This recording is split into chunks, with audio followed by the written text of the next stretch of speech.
Welcome to our special summer edition of Dornsife Dialogues about the upcoming Olympics. These games are a rare chance not only to see the best athletes in the world compete, but an opportunity to bring our global society together in a positive cultural exchange. You may not know, but USC is the only university in the world to have a gold medal winning athlete in every Summer Olympiad since 1912. And this year, we'll be cheering on a number of our students, including one of our guests today. Graudina is a political science major at USC Dornsife and a star player on USC's beach volleyball team, the 2021 national champions. I look forward to hearing what it has been like to train over this past extraordinary year. The second part of our conversation will explore how the Olympics have evolved since the first games were held in 776 BC. Most of the sports have changed significantly from the ancient games, but there remains an innate desire to watch our fellow humans push the limits of the body, whether that's diving for a volleyball, running at blazing speed, or heaving sharp and heavy objects just because. To better understand what has changed and what has stayed the same over 3,000 years, we'll be joined by two USC Dornsife experts in ancient Greece, Vincent Farenga, a professor of classics and comparative literature, and Lucas Herchenroeder, an associate professor teaching of classics. And in a Dornsife Dialogues first, our conversation today will be moderated by one of our tremendously talented undergraduate students. Sean Silvia is a senior majoring in archaeology and history. He is the host of Archaeologists Anonymous, a popular YouTube show that aims to educate and inspire empathy through engaging videos about humanity's past. He's also the host of a brand new video series showcasing all things Dornsife, called A Door to Dornsife.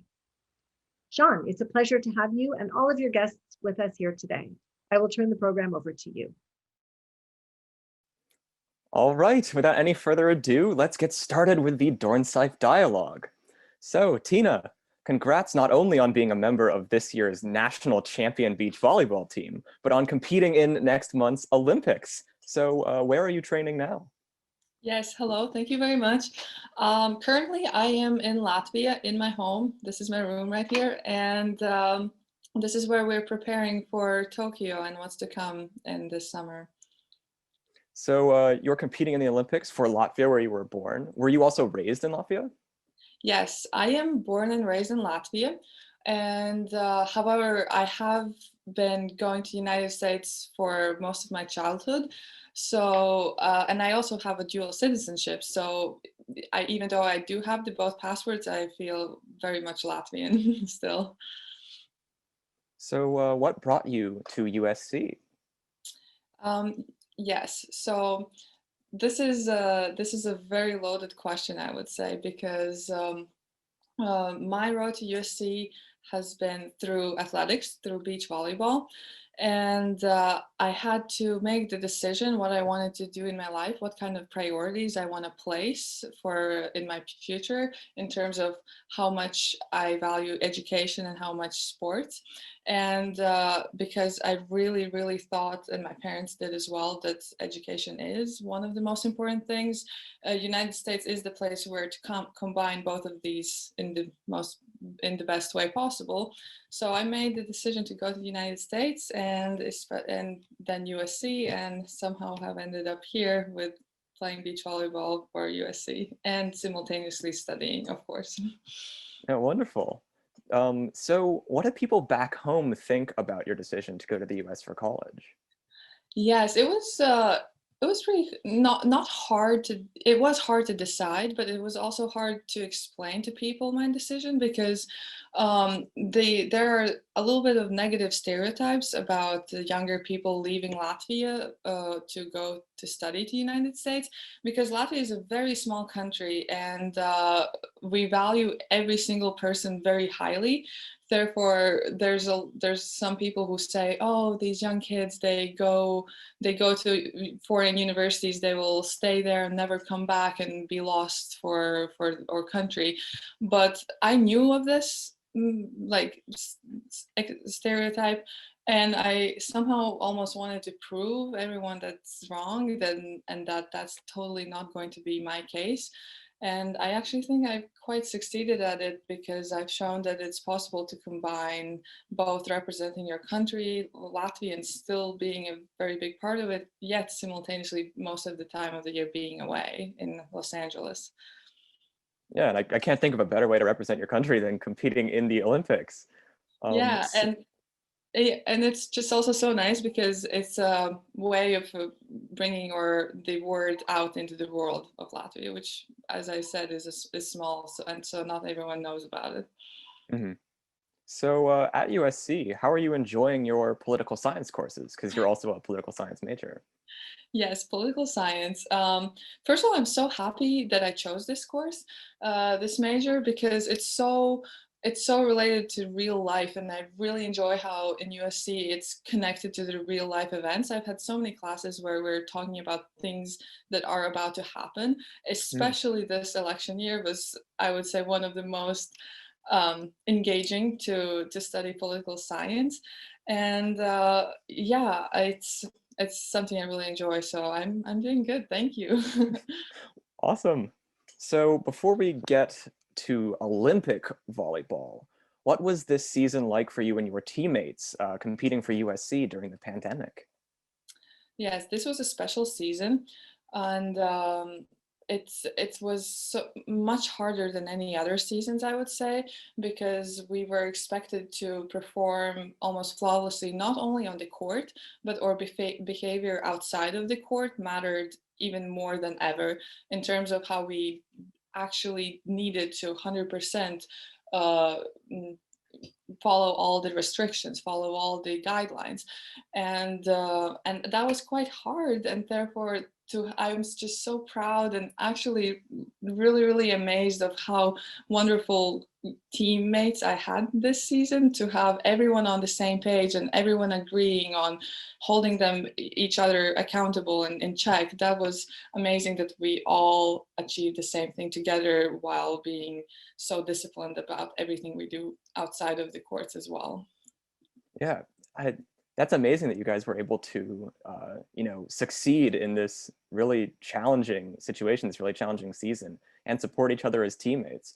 Were you able to spend as much time with your teammates as you normally would in a normal season?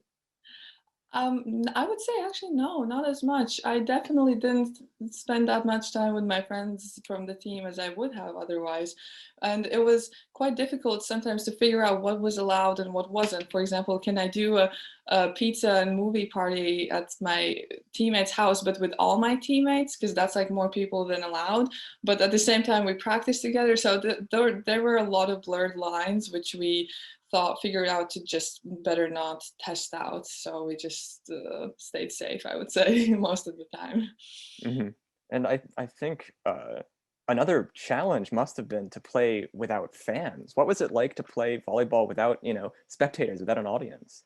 Yeah, this is probably, I think, one of the saddest and hardest things that I personally have had to deal with this summer with Corona, because for me, sport and beach volleyball essentially is a performance. It's showing what I have worked on and trying to give happiness to other people who are watching and enjoying what I do. And to not have these people on the court, I feel it very much, because it's not a one-way street where I just give to them. The spectators also give energy to us, and we just build off of each other, and it ends up being like this very awesome feeling when you compete with a lot of people watching. So I can't wait for the summer to come, to have like spectators allowed. Mm-hmm. So how did it feel after all of these hardships to win the national championship? Well, it's not like we were struggling. We were treated so well this whole year, and I wouldn't call these hardships. It was just much higher level of discipline required. But it feels, I'm not gonna lie, really fantastic, because I came in as a freshman into this program, which had won, I think, already 4 championships. And my year was the first year when we didn't win it. And it felt so disappointing, because we tried so hard. And then this next year, it also didn't happen. And And to have finally, it feels like we didn't work for this championship only this semester. No, it feels like we have worked for this for these past 2 years, and it's very satisfying. It's a satisfying feeling, and I hope to enjoy it again next year, hopefully. Yes, yes, hopefully. Yeah. So let's talk Olympics. So going to the beginning of your Olympics story, when did you start wanting to compete in the Olympics? What initially sparked your drive to become an Olympian? Yes, the first Olympics that I remember consciously as a kid were the Beijing Olympics in 2008. And I think what struck me the most was the opening ceremony, just the grandness of it. It was amazing, unforgettable. And that's when I realized that that is such a prestige competition, which I would like to maybe participate one day. But a moment when I really realized that I want to give it a real shot at trying to be a professional player and play at the Olympics was my freshman year at USC. And it sounds kind of like cliche, but really the environment USC surrounds us with, it's so forward driving. We're surrounded by so many such an amazing history of athletes that I think after I felt and saw all these amazing things and that people have done from USC, I kind of realized that I would maybe want to try that as well. Yeah, and here you are adding to the history of Trojan athletes in the Olympics. I hope so. I'm trying. Yeah. So, would you share what the Olympic trials were like? How did qualification go? We were one of the first teams, me and my partner, Anastasia, we were one of the first teams to officially qualify for Tokyo, which was already like a year and a half ago, I think, 2019 fall. And it was a special qualification tournament in which we were by far not the favorites to win it. And I think that was our advantage because nobody was looking at us to get the ticket. And we just approached every match with the mentality of one match at a time, 1 point at a time. And by dividing this big task into these many small tasks, which we happened to successfully do, it all went together into the qualification for Tokyo. And that was the most amazing moment I've ever had in my life. I think I don't know if I'll ever feel like that again. It was just a pure just explosion of happiness, euphoria. I am a crier, so I started crying, and it's all recorded on TV, unfortunately. So I sometimes go and rewatch, and I still get goosebumps. Wow, yeah. And after having qualified, what was the reception like when you came back home to Latvia? Yeah, it was amazing. Because for beach volleyball, me and my partner, we are quite a young team. The prime age for beach volleyball is around 30 years old for women. So you need a lot of experience. That's what usually helps you. And us being only 22 and 23, that was kind of unprecedented almost. And also we are the first women's team from Latvia to qualify ever for beach volleyball. And that's another milestone that we reached. And I think that everyone who is following sports in Latvia at that time knew what we had done, and that's why it felt it was. The reception was very nice, to say the least. We felt very loved for those weeks. Is that something you appreciate about being from Latvia, that sort of everyone knows everyone and there is that strong sense of Yeah. community? Yeah, that's definitely a really big advantage of living in a small country because if somebody achieves something big, everyone knows about it immediately, and everyone is happy about it, and you get put in the spotlight for the good or the bad. So you hope it's for the good, and that was the case for us. And yes. All right, so before we go into a bit more discussion about the Olympics, we will have a Q&A section. So any viewers with questions, just go ahead and use the Q&A button to submit your questions. So in what ways have you learned the Olympics are going to be different this year from previous years? Will you be able to march in the Parade of Nations and see other athletes compete? Yeah, so many different sources of information have been going around, and in the beginning I tried to follow everything, all the articles about what will change or might not, but it gets very tiring. So at this point, I've kind of given up a little bit on that, and I'm just trusting the officials of the Olympic Committee of Latvia to tell us the essential information that we need. And so far, what we've been told is that we will be allowed to be only at the place where we sleep, where we train, and where we eat. And we won't be allowed to go to other sports or support even our own other Latvian athletes. So I'm a little bit sad about it, because Olympics is more about, it's a lot about the experience, and because we play a lot of tournaments otherwise anyway.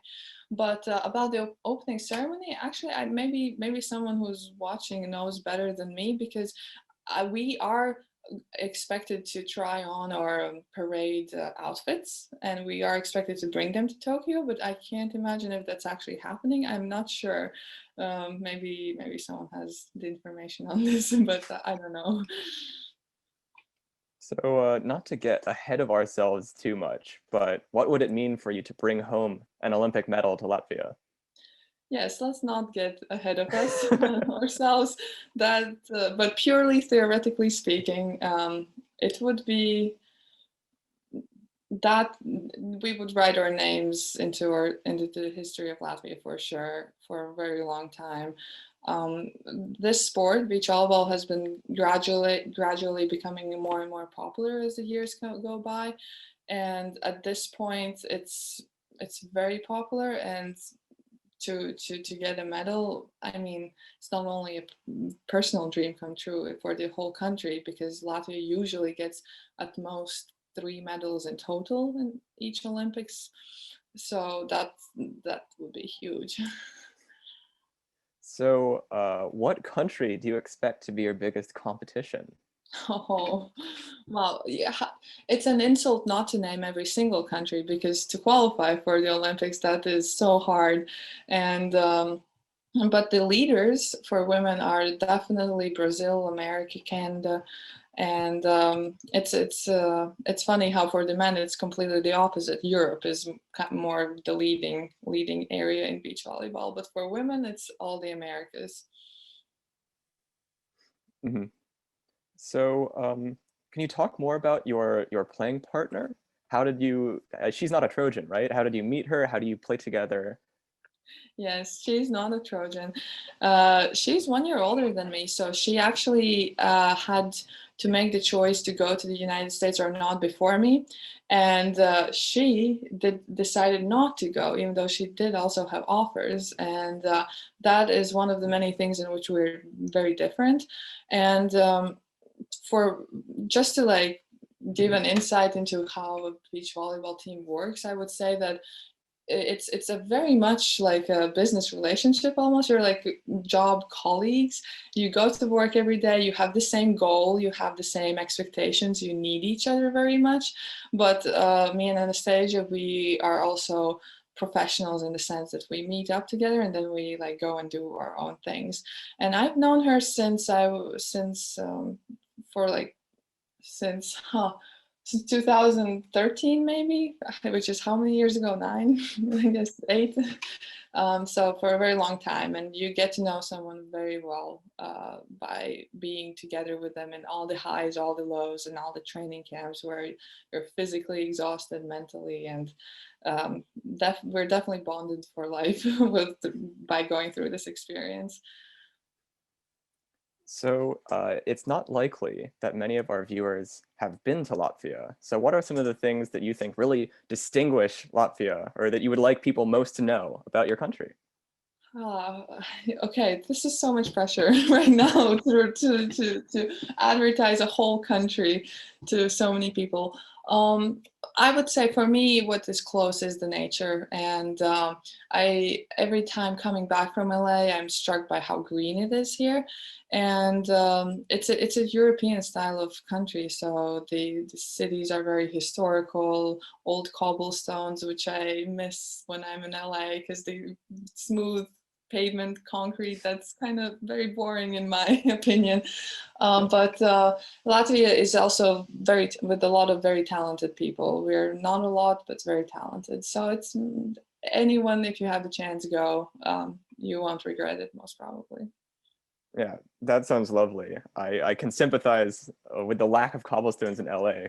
Yeah, true, but that's totally. So we have a viewer question from Terry. Where do you play and practice in Latvia? Yeah, very nice question. This gives me an opportunity to say one more thing that I just forgot in the previous question. I live in a seaside city. It's called Jūrmala, and Latvia has a very long shoreline, which is all beach. And I think it's more than 600 kilometers of just beach, sand, and we have just our courts set up right next to my house here, and we go and train every day there for free because we are the national team. And that's another thing that's really cool about Latvia, that we have nice beaches that are very long. Yeah, you sort of get the best of both LA and Europe, with the long beaches and the nice historic cities and green space. Yes, LA definitely is a beach volleyball hotspot for sure, and Latvia is maybe slightly behind, more than slightly, a little bit. So with that final question, thank you so much, Tina, for talking with us and sharing your experience as a Trojan Olympian. Yeah, thank you very much for having me. Enjoyed Yeah, talking. Hope I said something interesting at least. So oh yeah, definitely. Thank you very much. It's our pleasure.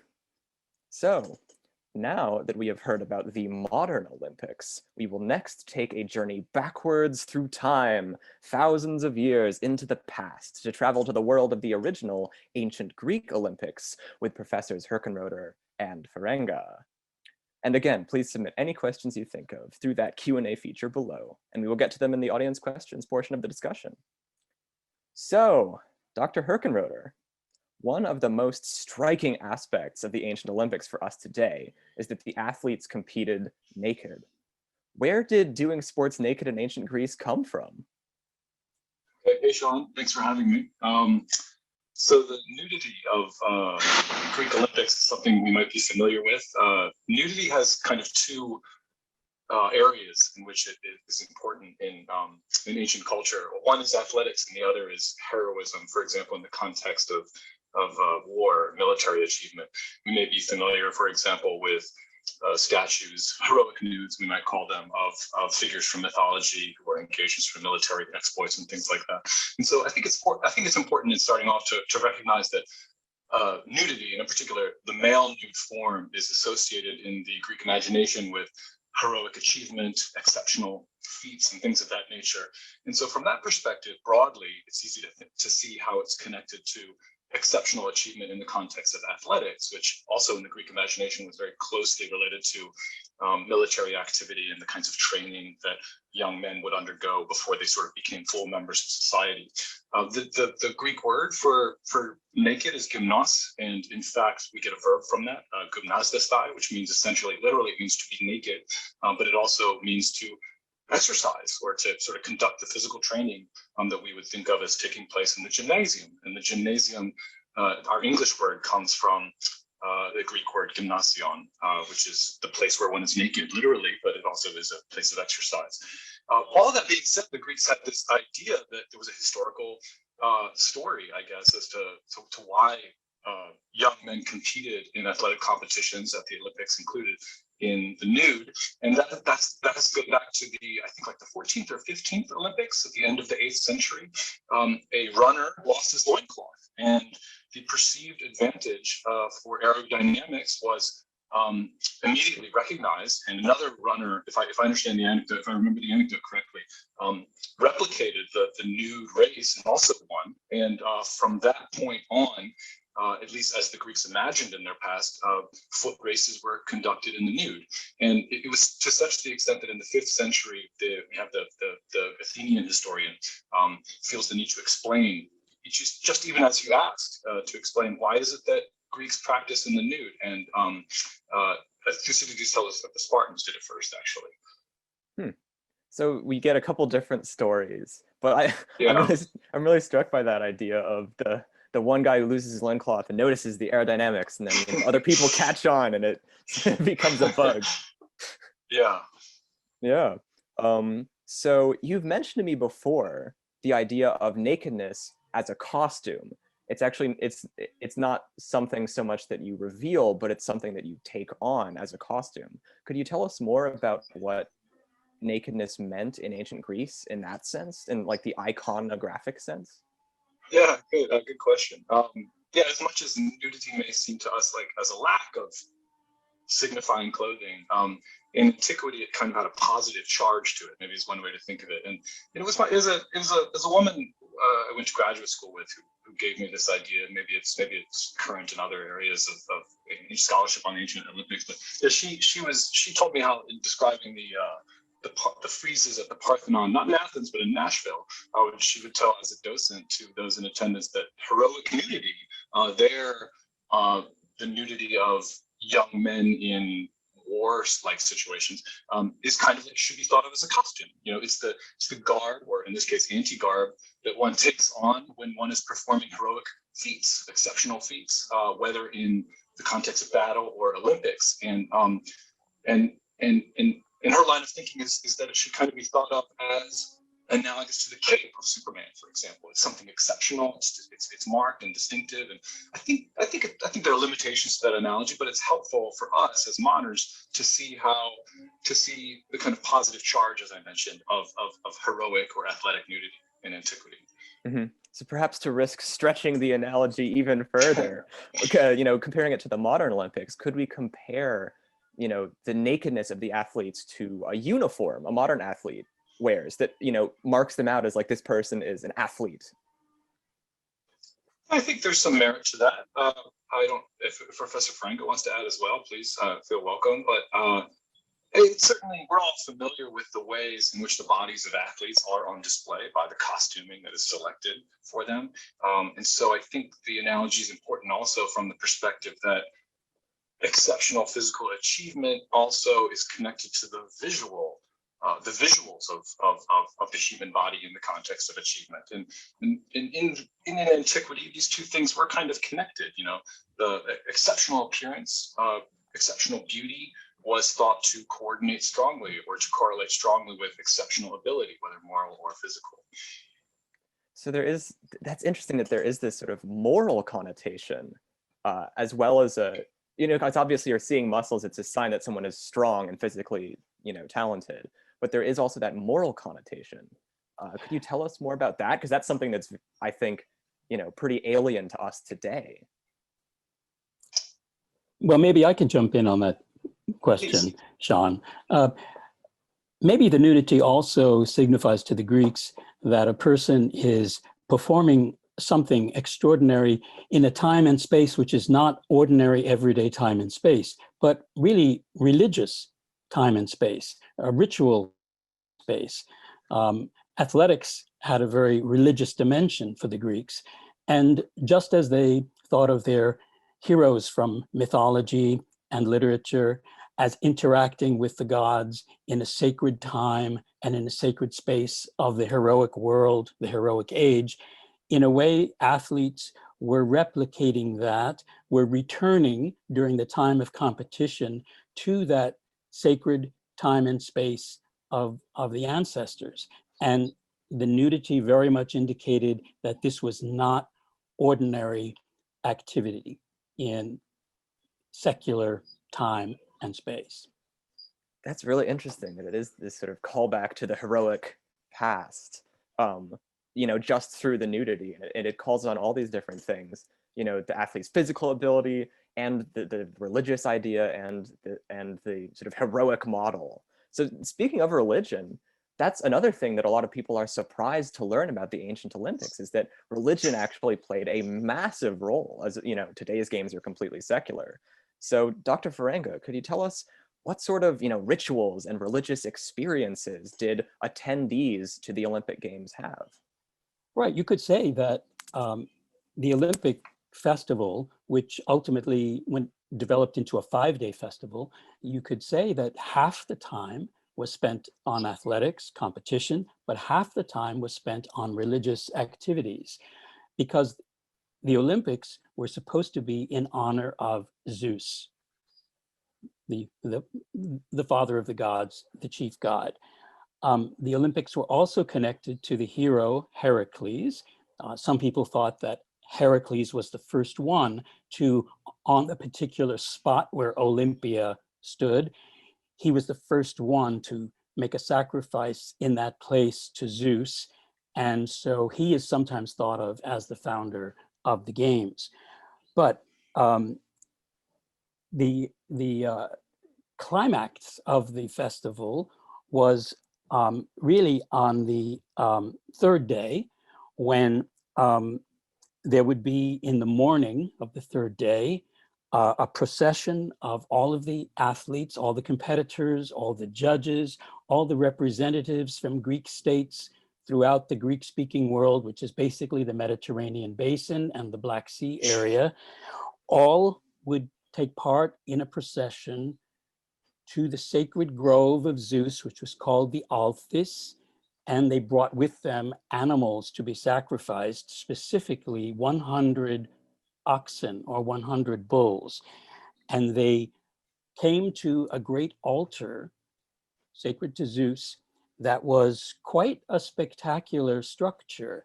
It was about 22 feet high. It was about 125 feet in circumference, and it had several steps or layers. And the altar itself was made out of a kind of plaster that they concocted by mixing the ashes from the thigh bones of the sacrificed animals with the water from the sacred river, which flowed right by the site of Olympia, called the Alpheus. And so they made this plaster, and each year would add to the altar, and they would sacrifice the animals at the base, and they would butcher them and take the thigh bones up to the very top, and there they would burn them. And it was believed that the smoke and the aroma of this burning fat and meat was pleasing to the gods, especially pleasing to Zeus. So that would have been, for many of the attendees, the high point of the festival, much more so than any particular competition or victory that an athlete might win. Because when you went to Olympia, you were in effect going on a pilgrimage. You were going to a very sacred space. And unlike the modern Olympics, well, the modern Olympics can take place in any city really in the world. And it's certainly a legitimate games, whether it's in Beijing or Tokyo or Paris or soon in Los Angeles. But the Olympic Games could only take place in that one space, and only could take place at a specific time of year, which was late summer, either in August or September, which was, of course, the very hottest time of the year in Greece. So it was said to be not the most comfortable experience. If you were a visitor to the games, you basically had to camp out with thousands of other people in a very hot and dry and dusty place. But the Greeks thought that this was basically conferring on you a religious experience. They had a special word for the kind of seeing you did when you saw something extraordinary, saw something sacred. It was theoria, from which we get our word theory. And it's not ordinary vision, it's bearing witness to something sacred, something extraordinary happening.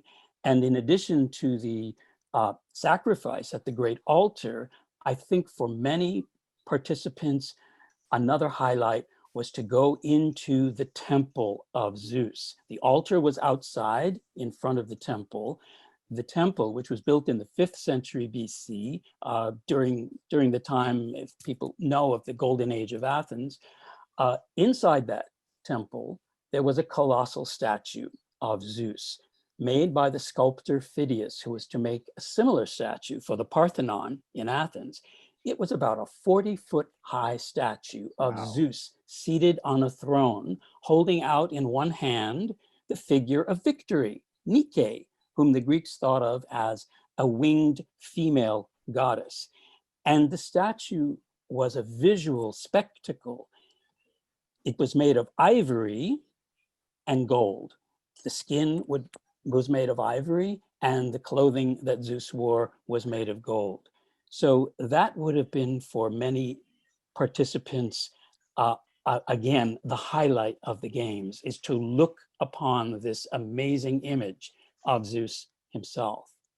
Yeah, I can see why that would, induce theoria, that, wonder seeing, just to see that statue with the lights glinting off of it, and the ash altar. I think that's interesting that it's built up over time, so you can actually see in the height of the altar itself how long they've been doing this. You can see the length of the tradition in the actual shape of the altar, which is pretty awesome. Right. And yes, another interesting feature of that statue of Zeus is that the statue was surrounded by a reflecting pool, but the reflecting pool didn't have water in it. It had olive oil. Huh. One of the reasons being that the olive oil helped protect the ivory. I'm not sure of the chemistry of this, why water would not have done so, but the olive oil was thought to have a protective quality. So yeah, many oddities of that sort, at least to the modern viewer. Yeah. So we just got a question from Nicholas. Were athletes competing for various regions or countries? Yes, each athlete competed for his own state. The ancient Greek world was never unified politically. Even Greece itself was not a unified country. It was broken up into thousands of small states, city-states and federated states. And these states were very competitive with one another. They were constantly at war with one another, and economically competing against one another as well. And so in a sense, the great games at Olympia and at some of the other great Pan-Hellenic festivals are just another arena for competition. Another place where one state can demonstrate how outstanding its citizens are by sending boys and men to compete at Olympia, because there were events for boys as well as events for adult men. And when a victor won an event, this would be remembered forever back home in his own state. And he would be treated almost like one of the ancient heroes. He would be given privileges for life by his community. And those who could afford to would have a statue of themselves erected in the sacred grove of Zeus near the temple, so that that space must have been crowded with thousands of male nude figures erected over centuries by some of the athletes who won their victories there. Yeah, and we have a similar sort of space in Heritage Hall with all of our Heisman statues gathered together. So, some things don't change. Good idea. I think you could think of those statues as trophies of a sort, the sort of Heisman trophy of ancient Greece. Mm-hmm. So, turning to where these athletes trained to compete in the Olympics, they competed in a place called a gymnasion. So Dr. Herchenroeder, how similar was the gymnasion to a modern gym, and how was it different? There's probably many things were similar, to the extent that it was a space for gathering together in groups to pursue different kinds of physical fitness. The Greeks also had a palaestra, which was a wrestling ground, which was where training was carried out for wrestling. The gymnasium also was an important hub of civic life, which is an intellectual life, which is important to keep in mind. And perhaps that aspect of the ancient gym kind of carries over to the extent that, we go to the gym not to just exercise and train, but also to gather with those with whom we regard ourselves as in some kind of community. And it's very clear that the gymnasium was regarded as central to civic life, central to the kind of social communities that the city was imagined as providing.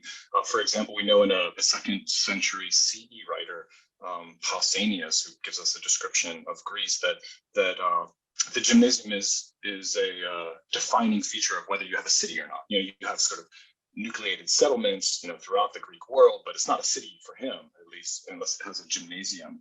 And in addition, we have the 4th century BCE philosopher Plato tells us in his text, The Laws, he's sort of laying out the kind of a template for the ideal human community, and he links physical training at the gymnasium as essential to what constitutes a human community, at least one that's sort of poised for excellence. So the gymnasium, you can imagine all kinds of different kinds of civic activity and intellectual activity would be taking place alongside the physical training, which we associate automatically. And so maybe it's easy to kind of think of the gym as a place in which one is pursuing the life of physical excellence as well as the life of mind.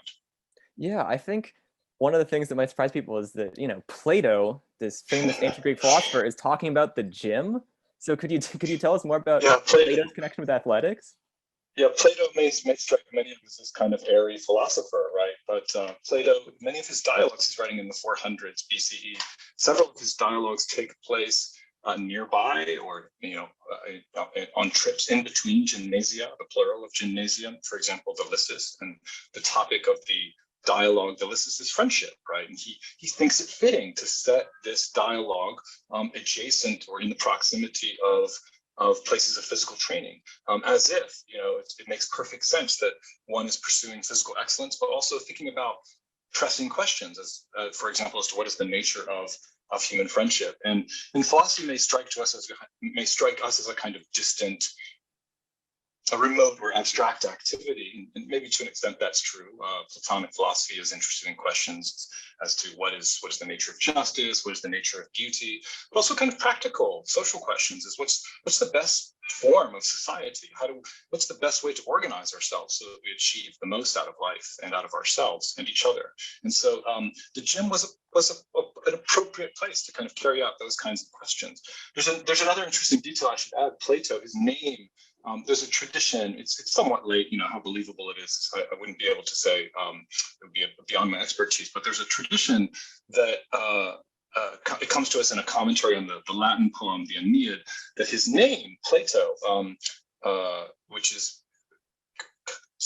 etymologically similar to the word for breadth, which is platos, refers to his breadth of shoulders. And this commentator on India gives this story that before he devoted himself to philosophy, he had a successful life as a wrestler. And so we are to imagine that Plato, while we associate that so strong with philosophy, maybe the more immediate association is with wrestling. Yeah, that's crazy to think that, Plato's this sort of wrestling nickname that we've been using for this, Also, if I could interrupt, you could say that the precinct at Olympia, where the games were held, was a gymnasium writ large. I mean, just as local communities felt their fellowship, their comradeship at the gymnasium, what it was they had in common with fellow citizens. So all the Greeks from all the different regions of the Greek world came to Olympia to experience what it meant to be Greek and to share ideas. Because on the first day of the festival, in the afternoon, there were cultural activities such as philosophers giving talks and poets performing some of their works, and historians also demonstrating their histories. And it's possible that they were also in competition with one another, or perhaps they were just displaying their knowledge, displaying their skills, so that there was this cultural element to Olympia. And also it had a political function, because most of the states would send an ambassador to participate. And you can bet that many political alliances were first explored and discussed and transacted at the Olympic Games. Or if you wanted to have an announcement made to the Greek world at large, you would have a herald, a messenger, make a public declaration at the Games, and you would attract immediately the attention of the entire Greek-speaking world. So yeah, I think the games themselves are one gigantic gymnasium. Yeah, that's really interesting that sort of what marks a city is having a gym, but then Olympia is like the gym for the entire Greek world, and it's sort of fulfilling those same functions of, you know, civic engagement and discussion and culture. So that's really interesting that you've got, you know, the Greek world's gym is Olympia. So here's a question from Colin. When and why did the original Olympic Games stop? Stop? Stop. Yep. Oh, well, the Greeks said that they began in 776 BC or BCE, and they stopped over 1,000 years later in probably the 380s or 390s AD. 393 is sometimes given as the date, or 395. It was the world, of course, the Greek-speaking world had become rather Christian by that time, and the Byzantine Greek Emperor Theodosius I was a Christian and a very militant Christian, and he wanted to stamp out pagan religious practices. So he forbid pagan religious ceremonies and sacrifices, and yeah, he put the kibosh on the Olympic Games after, again, I think over 1,100 years, more than a millennium. Well, I guess that shows you how integral religion was to the Olympic Games, that, you know, they were pagan enough to be canceled by Christians. Too threatening, yes. So here's a question from Amy. Can you speak to the relationship between the Olympics and the Heraya and the participation of women in sports in the ancient games? Well, yeah, yes, great question. Yeah, go ahead. Ahead. Go ahead, Lucas. Go ahead. So, as in every aspect of public life, women were essentially excluded and really heavily marginalized in ordinary circumstances. So it carries over pretty much the same for the Olympics. There was a festival at which women competed in the same stadium as men called the Heraya, as Amy, I believe our questioner's name mentions.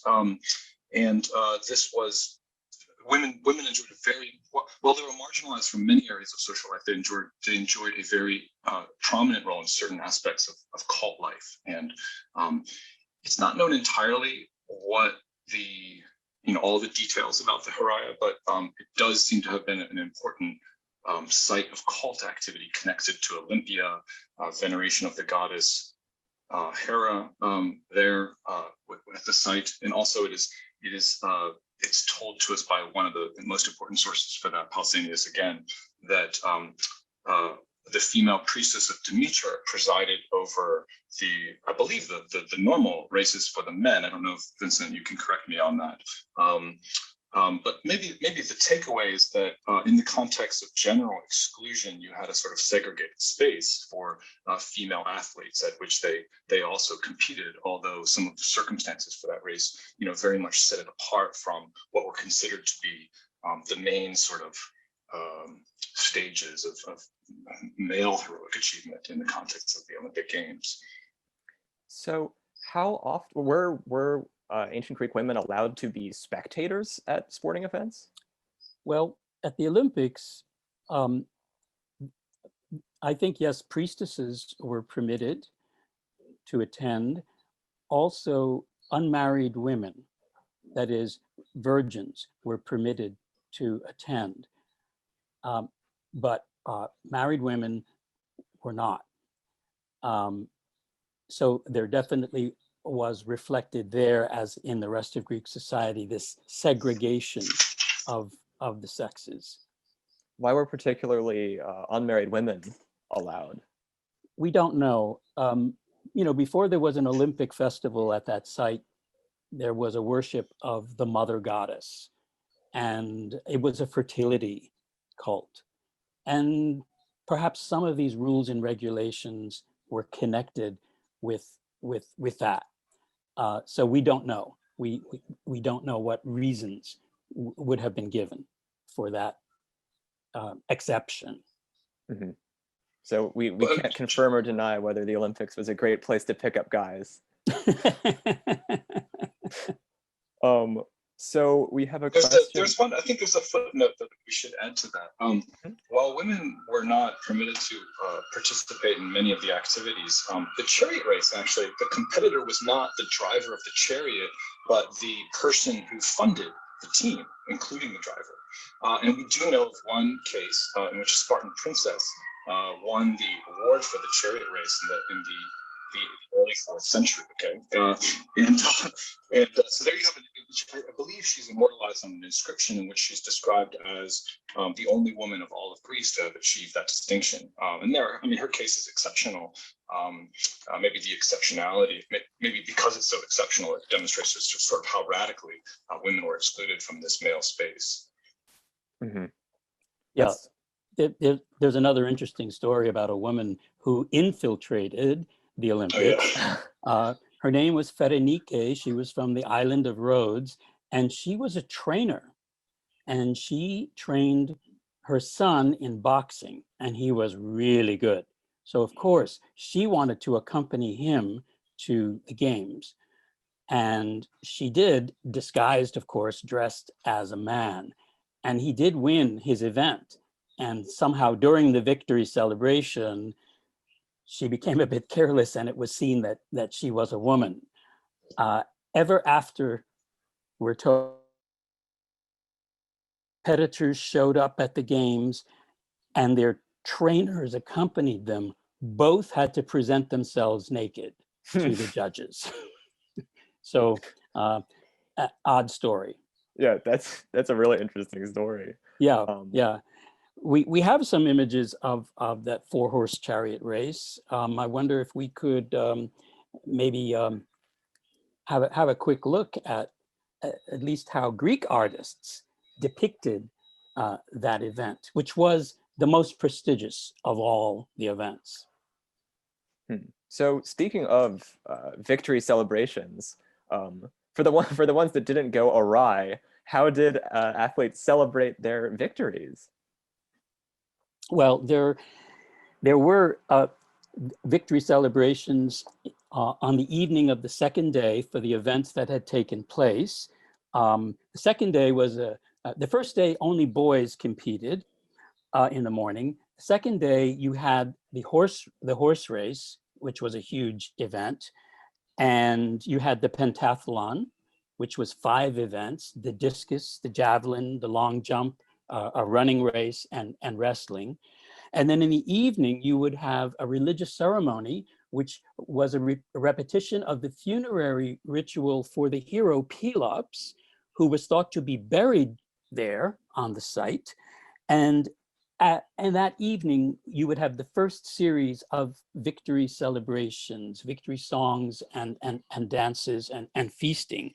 And then on the 5th, the final day, in the evening, all of the competitors would make a procession to the Temple of Zeus, and there they would receive their reward for the games. They weren't competing for money. They were competing for prestige, and the reward was an olive crown. Crown of olive leaves that came from one olive tree, a sacred olive tree behind the Temple of Zeus that it was said Heracles had planted. And then the athletes would be showered, not with confetti, as might happen today when you win a championship, but with leaves, a shower of leaves over all the athletes. And also, people would tie wool ribbons to the athletes' bodies, to their arms or to their legs. The wool ribbons were another sign of this is an extraordinary person. There's something sacred about this person. And of course, that night was a night for feasting as well. So I'm really, so speaking of similarities to modernity, I'm struck by the victory song. And while it's not quite the same thing, we do have, very extravagant Super Bowl halftime shows. So we still have, music integrated with athletics today. So Absolutely. We have a question from, there's the image. We have a question from Ed. How often were the first Olympics held? Every 4 years.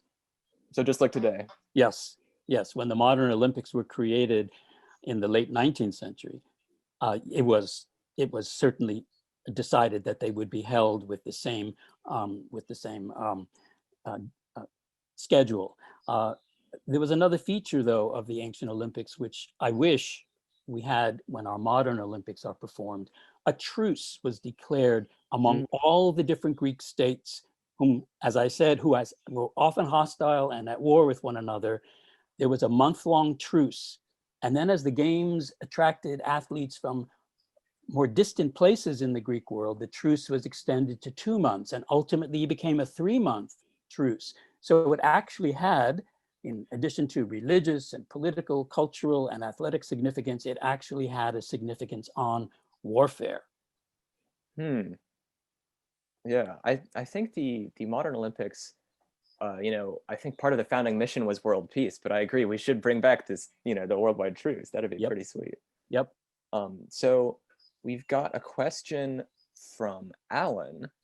He says, isn't there a vase that shows an athlete appearing to do a long jump, and he's holding something like weights in his hands? What's going on there? Right. That's the long jump was an important event. It was part of the pentathlon.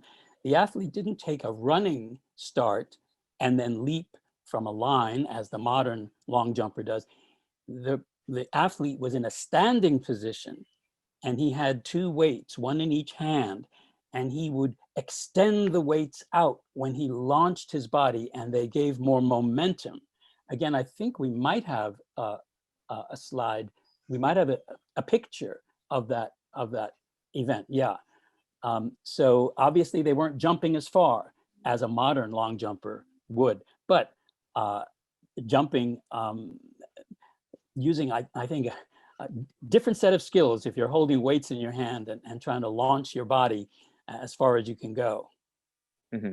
So we have a question from Thomas. It came up earlier that there was the day for boys as competitors. So what was the average age of original Olympians? Do we know? Good question. I am not certain.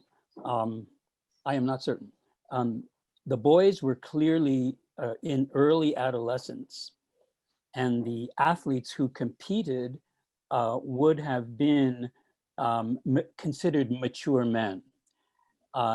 And I think it would be their citizenship status which would determine whether they competed as men or as boys, because in each Greek state, you became a fully fledged citizen at a certain age, 21 or 18, and that meant that you were now ready to participate fully in public life. So I think the boys were in their early teens.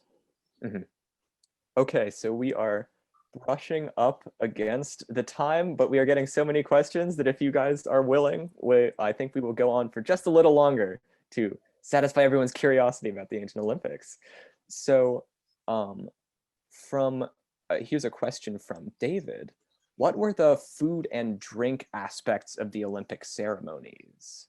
What were the types of foods eaten at these feasts, like the victory feasts? Right. Well, basically, when the Greeks ate meat, they sacrificed the animal to the gods, and they would butcher the animal right on the spot where it was slaughtered on the altar, and then they would cook that meat by boiling it, not roasting it, but boiling it. And so that great feast on the third day from the great hecatomb would have taken place in the evening.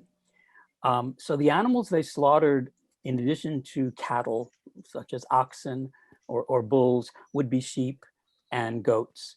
I think predominantly. Other festivals, pigs might have been the animals that were sacrificed. So, and the drinking was obviously water and wine, mixed, usually mixed. Unlike those barbarous Macedonians up north. Right, who didn't mix their wine. So With that last question, we have reached the end of the Dornsife dialogue. Thank you so much, Professors Herchenroeder and Farenga, for joining us and sharing your ancient Greek expertise. And thanks as well to our technical support behind the scenes. We could not do it without you. And of course, thank you all very much for watching and learning from our wonderful guests about the world of the Olympics, both old and new. If you missed any portion of this dialogue, you can check out the recording, which will be posted on the Dornsife YouTube channel. There on the YouTube channel, you can also find the first episode of my new series, Door to Dornsife, or just click the link that we have shared in the chat. It's a show where I bring the exciting scholarship at Dornsife, like the exciting scholarship you've seen here, to you in a quick, fun, and meme-drenched way. So thanks again for watching, and have a good weekend, everyone. Thank you, Thanks, Sean. Sean.